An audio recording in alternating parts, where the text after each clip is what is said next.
안녕하세요. 머니머니입니다. 오늘은 금에 관해 얘기를 하려고 해요. 요즘 가장 핫한 이야기가 아닐까 싶습니다. 여기저기서 금 사야 된다는 이야기가 정말 많더라고요. 실제로 금값이 하늘 높은 줄 모르고 오르고 있기도 하고요. 그러면 안전자산으로서의 금, 도대체 언제 사고 언제 팔아야 할까요? 지금부터 금 매입 시기와 매도 시기를 알아보겠습니다. 영상 보시기 전에 구독과 좋아요, 알림 설정 부탁드립니다. 금을 알아보기 전에 먼저 달러에 대한 이해가 필요합니다. 결국 안전자산은 달러랑 금이거든요.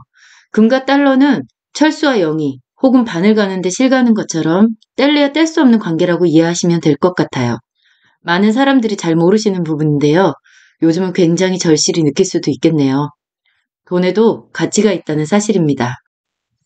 돈의 가치를 알 수 있는 척도 바로 금리입니다.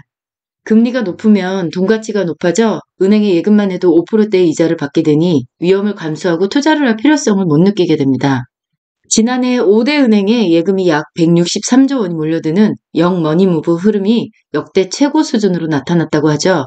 반면 대출 금리가 오르면서 가계대출 잔액은 약 16조 원 줄어들었다고 합니다.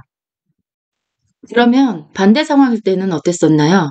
장기간 제로 금리에 가까웠을 때 돈 무서운 줄 모르고 많은 사람들이 레버리지를 이용해 주식이나 부동산, 코인 등에 엄청나게 많은 투자를 했던 걸로 기억합니다.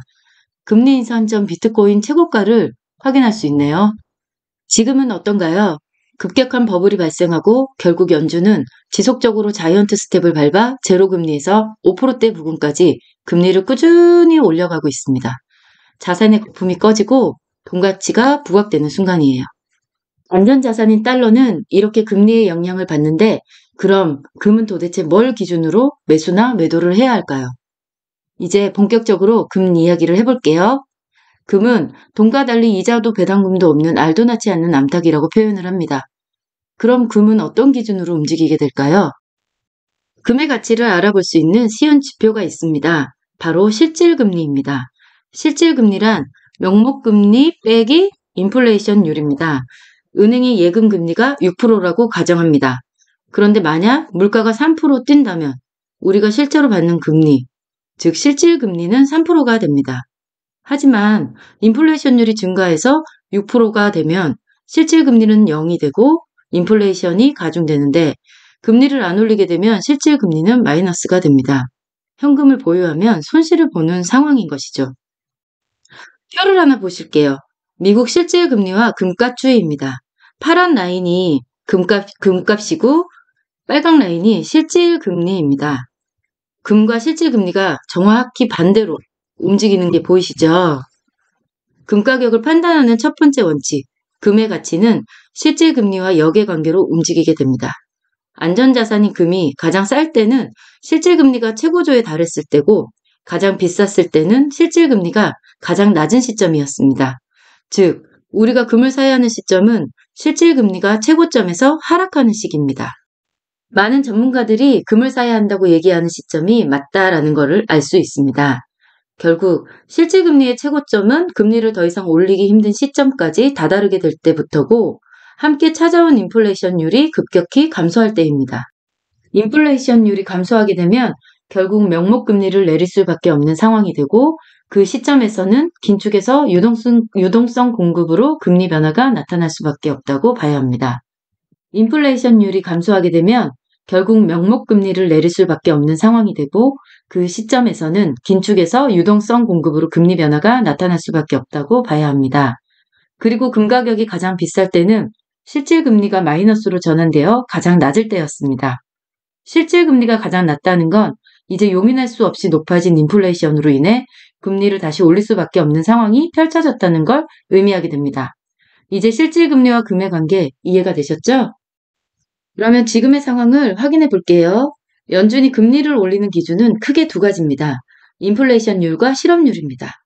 꾸준한 자이언트 스텝을 밟은 연준이 1월에도 또 금리를 빅스텝이나 자이언트 스텝을 밟을 수 있을까?입니다. 1월 6일 발표된 미국 실업률은 아직도 예상했던 것보다 호황이라는 것이 확인되었습니다. 13일 발표된 CPI 지수는 6.5%로 시장 예상에 부합되는 결과가 나왔습니다. 결국 0.25%는 올릴 수 있는 흐름이 만들어졌다고 봐야겠습니다. 여기서 한 가지 또 금과 달러의 상관관계를 한 번 더 살펴봐야 합니다. 금은 달러와 역의 관계입니다.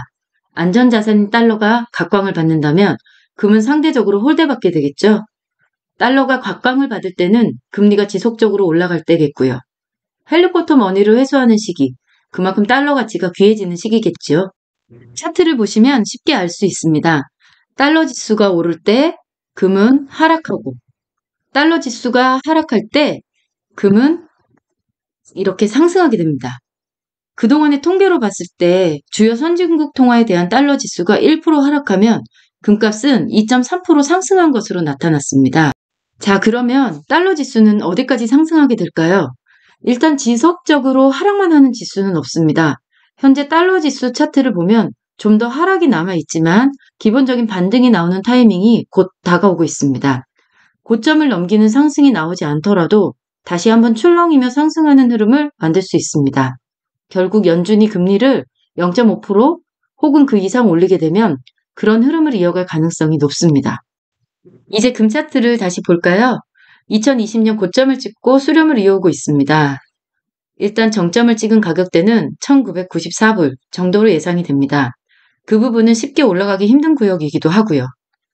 지금 시장의 흐름 결국 연준의 금리 결정에 따라 시장은 출렁이는 모습을 보여줄 확률이 높습니다. 결국 1994불을 찍고 금은 다시 1666불 부근까지 조정을 거치고 다시 상승할 개연성도 비교적 높아 보입니다. 결국 달러 지수와 역의 관계 입장을 고려해야 하는 부분입니다.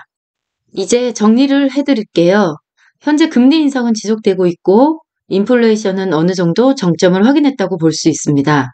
다만 제조업 지수는 침체로 접어들고 있지만 실업률이 견조해서 추가 금리 인상도 배제할 수 없는 상황이고요. 그래서 확실한 매수 타이밍은 결국 금이 저항선 상단을 뚫지 못하고 내려왔을 때로며 달러의 반등이 꺾일 때가 최적의 매수 타이밍으로 볼 수 있겠습니다. 그러면 이제는 금의 최적의 매도 타이밍을 말씀드리겠습니다. 시간이 지나 경기 침체가 심해지고 실업률이 늘어나면 지속적인 고금리도 이제 유지하기가 힘들어집니다. 결국 연준의 금리 정책의 변화가 나타나는 시점부터 실질금리가 마이너스로 접어드는 시기부터는 반드시 매도로 대응을 해야 합니다. 제 개인적인 생각이지만 그동안의 상승률과 하락률을 반영한다면 2,400불을 넘기는 시점이 매도 타이밍이 되지 않을까 싶네요. 미국의 금리가 최저일 때와 인플레이션율이 가장 높을 때 금값 최고일 확률이 높습니다. 금 아직 사지 못했다면 지금도 싸다고 볼 수 있지만 잠깐의 조정이 찾아올 때 그때가 기회다 라고 생각됩니다. 지금까지 머니머니 시청해 주셔서 감사합니다. 여러분 모두 부자 되시길 바랄게요.